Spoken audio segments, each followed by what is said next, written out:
Hello everyone and welcome to another video. Today I actually have a script in front of me because I have a lot of clips and I don't necessarily know how to put them into a particular order. So I'm going to need to figure that out, and I think a voiceover might just help. So we're doing something a little bit different today. I noticed on Instagram that some artists, or like some of those more aesthetically driven accounts, are creating these really neat looking faceless portraits. It's definitely something I've seen a ton of people doing, and after seeing it for about the 100th time on my feed a few days ago, I thought to myself, you know what? I can do that. So I found a way to do that.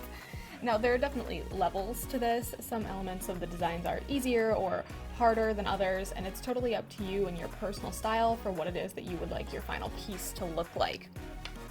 I myself would describe my style as like semi-defined hands, shaded colors, and the occasional texture. But those are all pretty advanced elements, and I don't even think I'm particularly good at any of them yet, but I definitely think that this is a very simple design that anyone can do with products as simple as a cell phone and a thin nibbed stylus. I actually have a Samsung tablet that I'm using for mine just because I have the bigger screen, so I am going to use it. And I have this really inexpensive $10 stylus from Amazon. With all that said, let's get started. Here is my setup. I actually only use about 4 brushes for this, and 2 of them are erasers. I have them pinned to the top of my brush bar on the left, as well as using an unlimited amount of layers for various shading. If you don't care to do the shading, then this project should only require 2 real layers. Like I said, it can be as easy or as complicated as you want to make it. First thing is first, you will import an image that you want to make digital. I always try to make sure that there is a full head in the picture. When I was looking for pictures of my friends to practice this with, I noticed specifically in selfies, you get the foreheads kind of cut out of the top of the picture a lot. I don't use those. It's a lot easier to cut off the legs, but cutting off the head kind of makes it look really weird unless you are going to keep it zoomed in like that. I just don't prefer that. It's not really the aesthetic I enjoy. But once you have your image imported, I create a new layer and I select the designer pen brush with a dark gray color. I almost never use straight blacks, especially once I begin layering colors. The line art can kind of get muddy, and it just blends a lot nicer when it's gray and not like a stark black. I specifically use the Copic color N100 for like a deep neutral gray. And from here, all that needs to be done is tracing the outlines of the image. I usually only focus on the people, but if you really wanted to, you could probably do the background as well.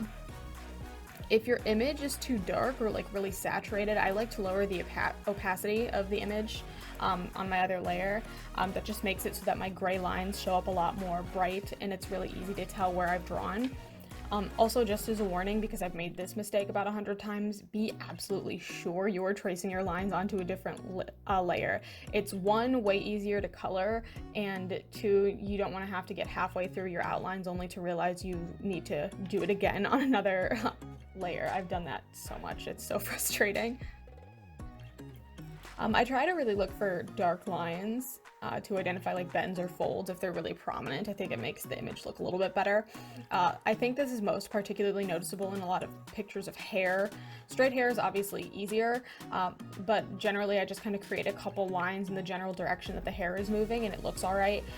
If you want it to be easier, I've seen people just create outlines and not really fill the hair in with anything. Will get easier with practice, and if you were to see like my first one to my last one, there's a stark difference in what the hair even alone looks like. It is super important, very crucial to this design, that after every line, you check the beginning and end to make sure you've actually completed them or like touched them against the edge of the picture or the next line that it's going to be going up against. Because I like to fill in using the fill tool, and because that makes coloring easy for me, if you leave any holes open, the color is just going to bleed out into the wrong areas. And yes, you could clean up the lines after doing all of them, but I think it's easier to just fill in the holes as I go and avoid the drama of trying to fill everything in and then having to stop, go back, select the other color, and fill in any lines. There's always 1 or 2 that make it that I miss, but it's just way easier to be able to fill it all in at once instead of having to go back and, critically analyze every corner of your image. Once you have your outlines complete, I like to, as I said, fill in the colors, and I like to do it on the same layer. So I will use the original image for reference. Sometimes I'll grab the exact colors with the eyedropper tool, and other times I'll just select my own from the Copic menu. I personally like to use the Copic menu because I can keep my colors consistent across drawings, but obviously you don't have to. For instance, like if I'm doing 1 or 2 images of myself for like a collage, which I may or may not be doing, spoiler alert, it's really nice to be able to say, okay, well, in the last image I used Y23 for my hair, so I'm going to use Y23 again. To color the images, all you need to do is select your color and use the paint bucket or the fill tool to fill in your outlines. I like to pay like really close attention to the undertones of the people I'm designing. For instance, I have a very pink face and a very pink skin tone, so I like to use like a really light red color for my skin, whereas my sister has a more olivey yellow undertone, so I like to pick like a warmer neutral from like the tan menu for her. I like to color the clothing in with a mid-tone usually, nothing too dark or too light, otherwise I don't really have a way to shade or highlight. I prefer to pick the mid-tones and then use the darker tones to shade, just because I think that layers a little bit nicer than trying to put light colors on top of darker colors, but you could obviously do either or. Alright, and now that everything is colored, you can basically stop here, remove the original image underneath, and add a background. But I really like to shade my images just to give them a little extra something. So this could be your stopping point. This could be like the very basic, very end of the road thing for you, but I like to do a little bit more, and I'm going to show you how I do that. This obviously needs to be done in another layer. If I start blending things too much, I might accidentally blend in my outlines, which is why it needs to be done on another layer. I like to use the synthetic round brush from the brush menu for this. It comes like right after the erasers. And I put down a lot of color at the beginning. So this particular brush, it kind of operates like a paintbrush where like it drops a lot of color, but as you keep dragging it, the color kind of comes off the paintbrush. So this is the same thing, is I will layer a bunch of, I will like tap down and make a bunch of short strokes until I get the color I want, and then I'll just leave my brush against the image and just drag it around to kind of blend it so that I don't need any extra brushes, and just to make the blending really a little bit easier. This is still something I struggle with, I'm not going to lie, but I think I'm definitely getting better since I've had a good chunk of practice. I would also say don't worry about being messy here, because it's going to be. That's where those last 2 brushes come in, those erasers. I use the hard eraser to clean up around sharp edges of the shading, like where the outlines are, so that they don't go out into the white background part. And I like to use a soft eraser on the inside of the image because it picks up a lot of color without leaving a big, bright spot, basically. It's just a lot less harsh. It picks up a little bit of color, but it doesn't leave any obvious lines, and I think that's super important, especially if you're trying to get some shading blend in, or if you accidentally layered a little bit too much color. And I also like to make a layer for each thing that I'm shading. One layer is going to be the shading for the hair, one layer is for the clothes, and one is for the skin.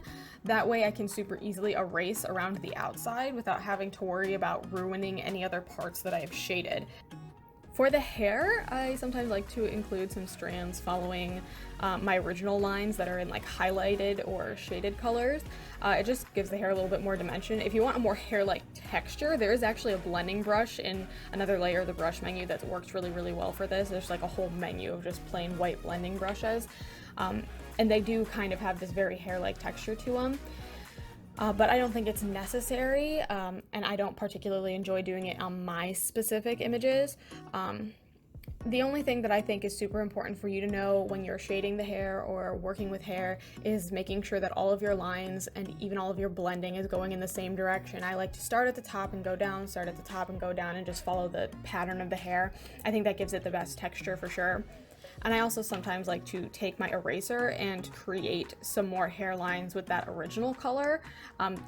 I tend to go a little bit hard on the shading, so that helps a lot. And then I just kind of go over it with the soft eraser or something like really big, just to soften up those lines a little bit. Once all that is done, all of your shading, that's it. You're pretty much done. You can delete or hide the original photo so it's no longer visible in the background. and then add your own backgrounds. I like to do gradients either based on the original background color or something that I think complements the original. Basically, all you have to do is make another layer, drag it behind your line art layer, and use the fill tool with the gradient function on. Select your colors, and you're done. An individual one of these images can take me as little as a half hour, or I guess as much as a few hours, depending on the shading and the amount of people in the image. I've also seen people on Instagram selling images like these for $20 with no shading, and really for only one person in the image, with like an extra $5 per person. So I don't know what their process is, obviously, and I'm not going to judge them for obviously valuing their art at whatever they see as appropriate, but I really liked these images, and I really didn't want to be spending, $25, $30 for an unshaded animated drawing of me and a friend, especially without faces. So if you have a half hour of time, a functioning phone, and a stylus, you can create something of your own that's pretty comparable. I also think they make really good gifts. I've actually sent them to a couple of friends already, and they're obsessed with them. It's really like exciting because it doesn't take a whole lot of time or crazy amount of effort, and a lot of people just really, really enjoy them. So I hope you found this video helpful, or at least interesting. If you like what you saw, feel free to like and subscribe. I put out new videos every Sunday at noon Eastern Standard Time, and I would love to have you here for the next one. Thank you so much for watching, and hopefully I will see you then. Bye!